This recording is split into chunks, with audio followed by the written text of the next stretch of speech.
dengan tema yaitu memajukan daerah.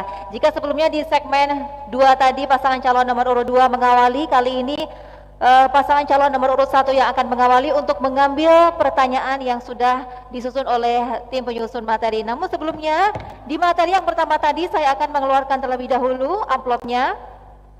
Kosong? Baik, kosong Bapak? Kosong Bapak? Iya. Kemudian saya akan membuka amplop kedua dengan tema yaitu memajukan daerah. Ini masih tersegel, masih tertutup rapi dan bersifat rahasia. Baik, saya akan membukanya.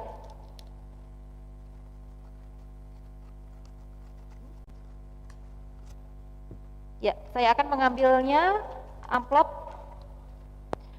Ada 4 buah amplop mengenai tema yang kedua. Saya akan memasukkannya ke dalam kotak. Baik, dan akan menutupnya. Ya, kesempatan yang pertama saya akan memberikan kepada pasangan calon nomor urut 1 untuk mengambil pertanyaan terlebih dahulu. Silakan.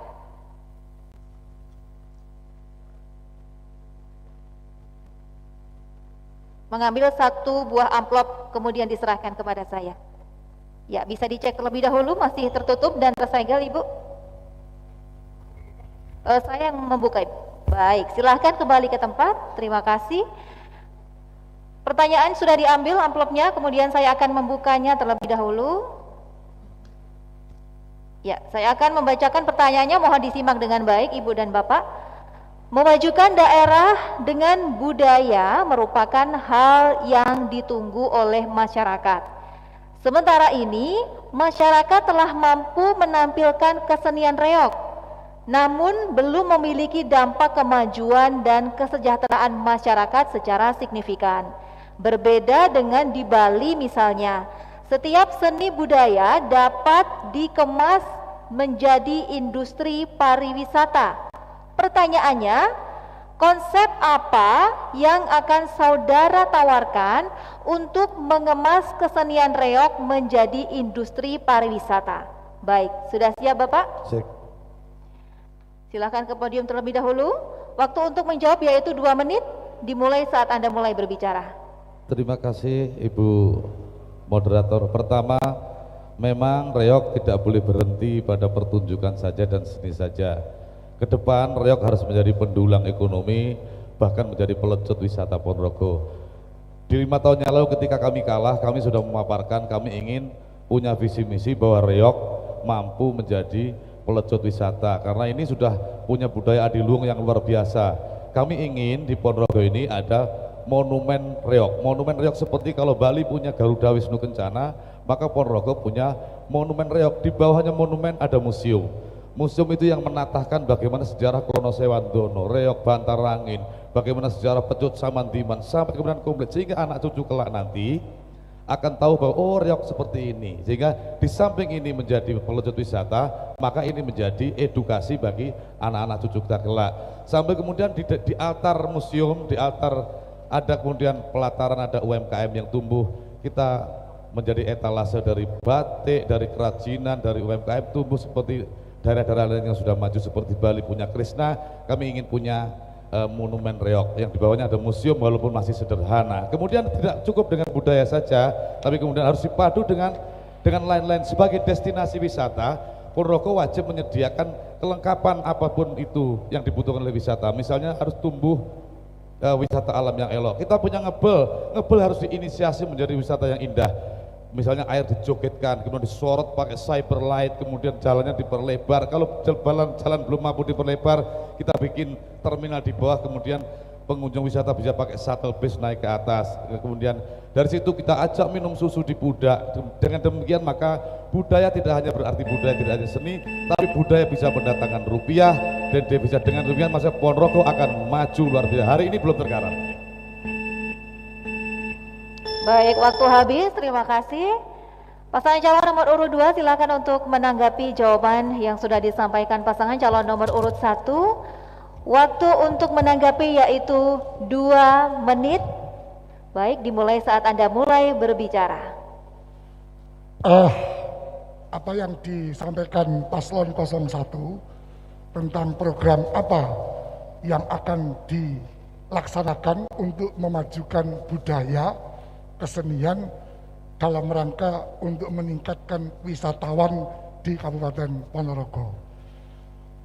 Sudah lumayan jawabannya, sudah ada, akan membangun monumen reog, di dalamnya ada museum. Tapi kalau menurut saya itu masih kurang. Kalau menurut saya, untuk menjadikan budaya dan kesenian sebagai daya tarik wisata, yang pertama kita harus membuat kalender yang tetap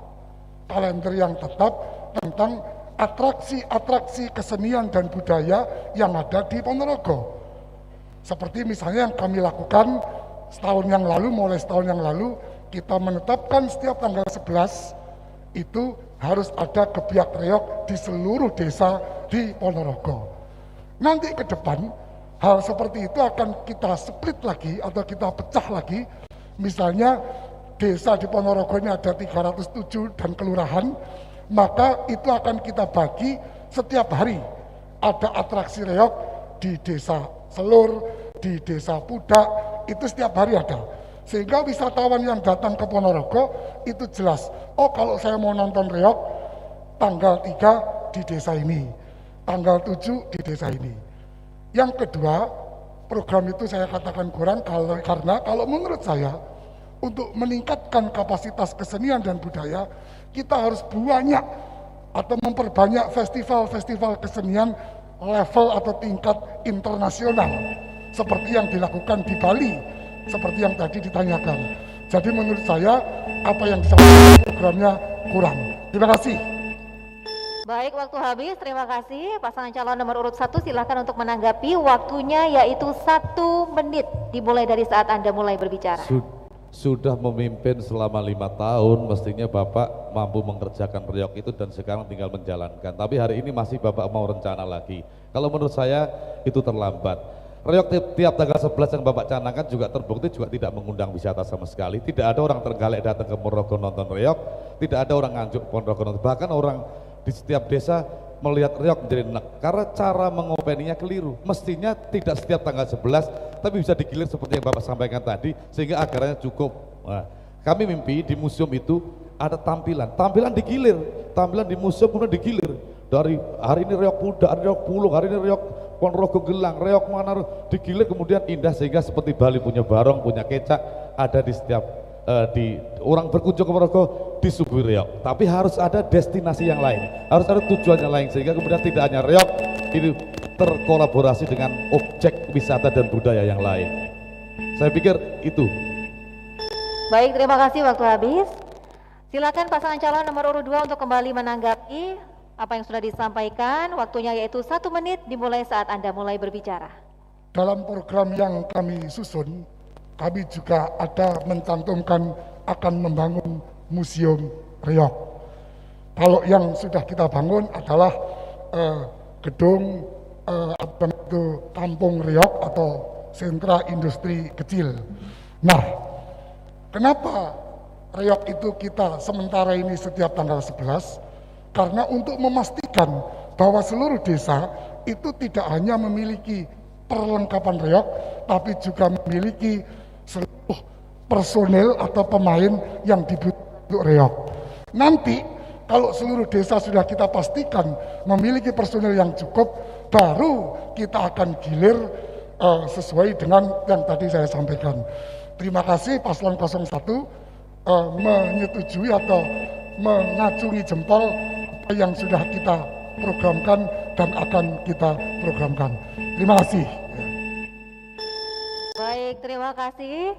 Kemudian di sesi yang kedua, kesempatan yang sama akan saya berikan kepada pasangan calon nomor urut 1 untuk mengambil pertanyaan yang sudah disiapkan oleh tim penyusun materi. Silakan Bapak. Baik, monggo. Ya, bisa dicek dulu Pak, masih tersegel? Ya. Baik, terima kasih, silahkan kembali ke tempat. Masih tersegel dan bersifat rahasia, saya akan membukanya terlebih dahulu. Baik, mohon disimak pertanyaannya Bapak. Kemajuan sebuah daerah dipengaruhi oleh kualitas pendidikan.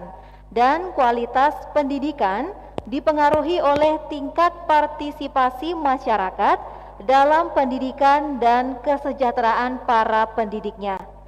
Selain itu, masih ditemukan anak-anak yang tidak bersekolah maupun putus sekolah. Ditambah lagi, adanya pendidik swasta atau honorer baik di sekolah umum, madrasah, dan pesantren yang tingkat kesejahteraannya masih dinilai kurang. Pertanyaannya, apa yang akan saudara tawarkan untuk memajukan Ponorogo melalui peningkatan kualitas pendidikan? Baik. Waktu untuk menjawab sama, yaitu 2 menit dimulai saat Anda mulai berbicara. Saya setuju salah satu faktor untuk meningkatkan kesejahteraan rakyat adalah peningkatan kualitas sumber daya manusia. Kualitas sumber daya manusia dapat kita capai melalui pendidikan yang karenanya ke depan kita akan terus melanjutkan apa yang 5 tahun ini sudah kita kerjakan. 1, memastikan tidak ada satupun anak-anak Ponorogo yang tidak mendapatkan pendidikan atau sekolah. Karenanya fasilitas-fasilitas pendidikan akan kita bangun, akan kita perbaiki, akan kita terus bikin yang bagus dan nyaman. Yang kedua, Ponorogo ini memiliki banyak sekali pondok pesantren, banyak sekali sekolah-sekolah diniyah untuk mendidik anak-anak bisa menjadi anak-anak yang beragama, anak-anak yang memiliki tingkat moral yang tinggi. Karenanya kita akan dorong terus pendidikan-pendidikan pesantren, pendidikan-pendidikan diniyah itu terus berjalan dengan memberikan kontribusi atau bantuan-bantuan yang dibutuhkan oleh banyak pondok pesantren dan sekolah diniyah. Yang ketiga, kita akan menyiapkan sejumlah anggaran untuk membantu anak-anak kita yang mau meneruskan ke perguruan tinggi, baik di dalam Ponorogo maupun di luar Ponorogo, terutama jurusan-jurusan yang memang dibutuhkan untuk pembangunan berupa beasiswa, dari mulai masuk sampai mereka lulus. Jadi kita akan memberikan bantuan beasiswa sejak masuk hingga mereka lulus kuliah, terutama pada anak-anak yang tidak mampu dan jurusan yang memang dibutuhkan oleh masyarakat Ponorogo. Nanti jawaban soal guru setelah ada tanggapan. Terima kasih. Baik, terima kasih. Waktu habis. Silakan pasangan calon nomor urut 1 untuk memberikan tanggapan atas jawaban yang sudah disampaikan. Waktunya adalah 2 menit dimulai saat Anda mulai berbicara. Terima kasih. Saya juga punya visi misi pendidikan hebat, karena saya menyadari bahwa pendidikan hebat harus dimulai dari pendidik yang hebat, dan pendidik hebat itu di Ponorogo, di Dikdas itu hampir 70% adalah GTT. Kami ingin kemudian GTT diberi ruang untuk sejahtera. Mereka juga punya hak sebagai pendidik, punya hak untuk hidup yang sejahtera. Bagaimana dititipi untuk memintarkan secara moral, secara akhlak anak kita, sementara kesejahteraannya belum memadai. Kami mimpi kemudian di ruang itu pendidik mendapatkan kesejahteraan, terutama GTT akan kita pastikan ada kesejahteraan. Kami sedang merumuskan beberapa tim untuk kemudian GTT bisa menjadi pendidik yang tangguh, cerdas. Tentu akan kita naikkan kompetensi dan kita upgrade skillnya. Itu yang pertama. Yang kedua, Pak Ipong, IPM Ponorogo ini di antara kawasan Karis dan Madiun, kita ini ranking kedua dari bawah. Kemudian saya ingin bertanya, selama ini yang pernah dilakukan oleh Bapak terhadap itu apa kok sampai kemudian kita kalah sama daerah-daerah kawasan? Padahal dulu ketika kita masih mahasiswa, Ponorogo ini hampir menjadi pemimpin kawasan. Buktinya kampus-kampus kita lebih banyak di Ponorogo. Ada Unsuri, ada Unmu, ada Unmer, ada IAIN, ada banyak kampus, ada pondok-pondok pesantren yang gede. Ada Gontor, ada Arisalah, ada Al-Iman, ada pondok banyak yang hari ini tidak hanya pondok modern tapi juga pondok salaf bertebaran di Ponorogo. Tapi hari ini secara IPM kok kita jauh di bawah, bahkan nomor 2 dari bawah. Kita di bawahnya Madiun, di bawahnya Ngawi, di bawahnya Trenggalek, bahkan kita ini ranking kedua di kawasan ini. Sehingga kemudian kami prihatin, kami masyarakat prihatin. Kenapa Ponorogo tidak seperti dulu 5 tahun ini? Baik. Ya, waktu habis, terima kasih. Silakan pasangan calon nomor urut 1 untuk memberikan tanggapan. Waktunya adalah 1 menit dimulai saat Anda mulai berbicara.